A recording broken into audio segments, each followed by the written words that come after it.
Muchas gracias, Miguel. Las preguntas las haremos. Thank you very much, Miguel. Thank you for complying with time. Thank you to everybody for not sleeping. Is the worst hour for a speaker, but also for the public. So thank you very much for being here. Now we're going to listen to Josefina Garcia Leon from the Polytechnic University of Cartagena. She is going to show us a cartographic analysis of the historic evolution of Almarjal lagoon in Cartagena.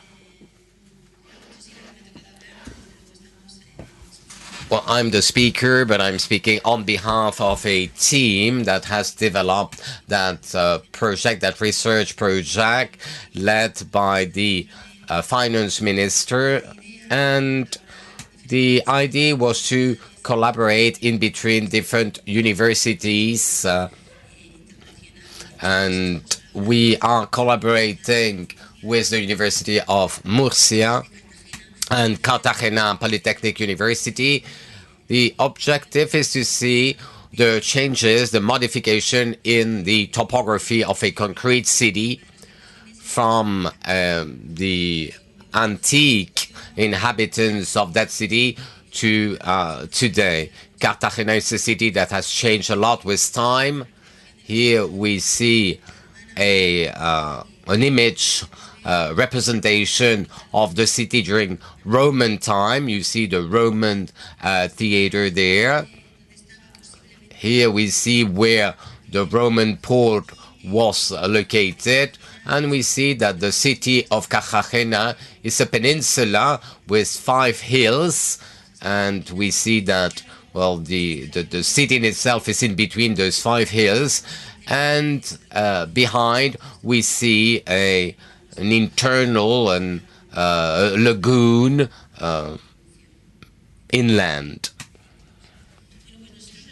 So what we've done and what we are still doing right now as users, we have started to see what is the state of the art, what are the available elements that we could use as a basis. So we have been compiling different cartographic information, and we have seen all these primitive topographies showing us a bit what have been the deepest changes in that area.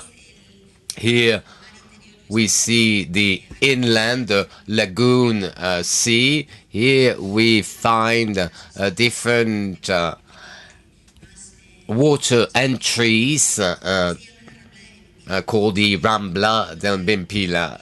Here you see the peninsula, and here you see those dot lines where you see the sediments have been deposited, and this is why, well, at the beginning, well, you see that, well, we had the sea around this peninsula, but because of the sediment, years after years, well, they closed that channel and they created this lagoon. But the main modification that happened during the history of Cartagena is that in 1896, they launched a project whose objective was to dry that lagoon and to build on this new land in order to increase the size of the city. And at the same time, they decided to build some military facilities, the arsenal, built on those lands that were regained from the sea. And in order to do that, they decided to deviate that water arm and to make sure that that water, that river, was avoiding the city of Cartagena and jumping into the sea without crossing the city as before. We also opened a new street, the Gisbert Street, very well known in Cartagena, dividing one of the hills in two with vertical walls. On one side, the theater, on the other side, the Roman theater. We also wanted to see what was the volume of earth that was removed from that hill, and where they decided to discharge that earth removed from that hill to build that street. So we have made a cartographic study in which we can see, well, 13th century before Christ. You see, well, this lagoon, because it was closed, as I told you, it has been closed and separated from the Mediterranean Sea because of natural sediment coming from that water arm that I mentioned before. And now we have a current picture of our city. So even with that information, we were also studying more maps, and even if this one represents the 3rd century before Christ and the other one from 1997, well, these maps have no scales, no coordinates, so we had no idea if it was a trustworthy cartography, well, to start working on this project. So we decided to collect all this antique cartography from different sources, and the majority of those maps were done much later than the period they represent, without any scale, without any reference system. And we also consulted the current cartography with images of the area. And to check the available data, we have decided to work with a geological and geotechnical cartography that was made by different experts of our university. With the antique cartography, we have been obliged to discard some of them because they were full of errors, and in the bibliography we also understood why those errors were committed. So this is why we decided to discard those maps without any problem, because we understood why those mistakes were committed, and it was not giving us information about the constructions, about the building, about the whole area that we wanted to study. After revising all those documents, we decided to keep the plans of Fernandez Villamarzo done in 1907. It's a limited edition. Now it's not available anymore, so we had to make sure that we could put a hand on one of those editions. We wanted to do the georeferencing with the auto images of 2009. But in the 3rd century before Christ cartography, we didn't find any reference point that could help us, or that could be a common point between this, the 3rd century before Christ and the 1907 images. So we have mixed cartography from the 16th, 17th, 18th, and 19th century. But we started studying first the most modern image, and then we went backwards. So making sure that we were always finding common points, and finally we ended up with the 3rd century before Christ, where we discovered so many errors at the end. We also wanted to check the georeferenced version data, because we had to check that information. So we decided to take the geological map and geotectonic map, and We have also studied the Ensanche project, and we've seen some level curves in one corner of the image. It's the only information about that we had found until then.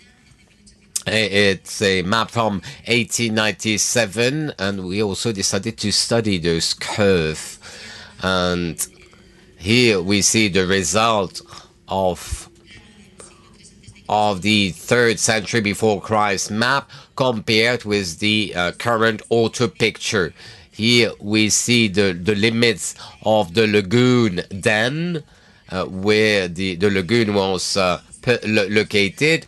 Here where we see where the arsenal has been built, you see it has been shadowed here. And here we see how we have filled the land and for the new port. You see in white, well, we find the new port with the cruise ships here located in this area. So what we wanted to do is to check that the information that we obtained was correct and that we were able to check it. So what we did for that purpose is that we took the geological cartography, and in red you see the profile, the borders of the lagoon. Well, obviously it has been changing with time, so we have decided to choose a given period. In black you have the profile on the geological map, and in blue the common surface. You see that the area has changed a bit if you compare the black and the red profile. We have also made other tests with a geotechnical planning. We see the lands that's made of it's an area where the land is made of white clay, and in blue you see the perimeter of that white clay area. Here we see another area where we had all these sediment deposits where the water arm was crossing the city and where it has been deviated to connect it directly with the Mediterranean Sea. So with all these results in hand, we thought that the cartography that we had chosen was good enough to go on with our study.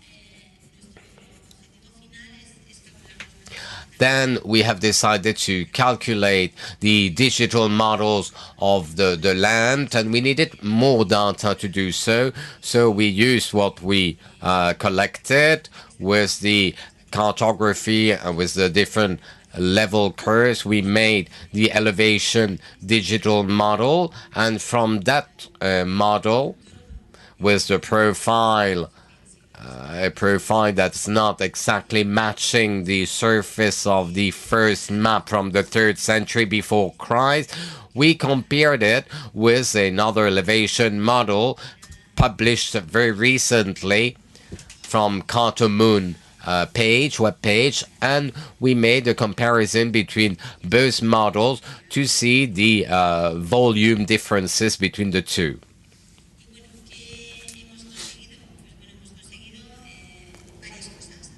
What are the results? Well, we have different results, and we are still in the first phase of the project. We have a better knowledge of the historic evolution thanks to the cartography of the city. We have a georeferencing of that cartography, and we see that that georeferencing can be successful. We have decided to use the Fernandez-Villamarso maps, and we think that, well, the quality of this preliminary work was good enough to go on working with those premises. The next phase will include all the geotechnical drills that have been done in the area to know a bit more the contour area and to adapt a bit to the study, the current study of that area. We have different studies data from different drilling companies that are being used by our team. We have also archaeological data, and thanks to all these sources, we will be able to define that area. For example, we have seen that in some areas, in some built areas, during the drillings, we have found some clams, just showing clearly that before, well, that area was a sea, an area covered by the sea. So we have also made a volume study between 1897 and today. And we have seen, thanks to that last study, well, where the earth was removed from one of those hills, and what I told you before, to see where the earth was removed, the quantity of earth removed, and where the earth went, and also they had to use that earth to cover, to fill the lagoon. So plus, so that area was almost destroyed during the Civil War. So this is why they also used that earth from that hill, well, to rebuild some areas of the city. Thank you very much for your attention. And for us, it is the first time that we participate to gvSIG conference. I see that you are all very experimented in being speakers in the gvSIG conference. I would like to thank you for giving me the opportunity to show you our example, and thank you for this tool allowing us to work much better on our project. And those conferences are very important to share this philosophy. Thank you very much.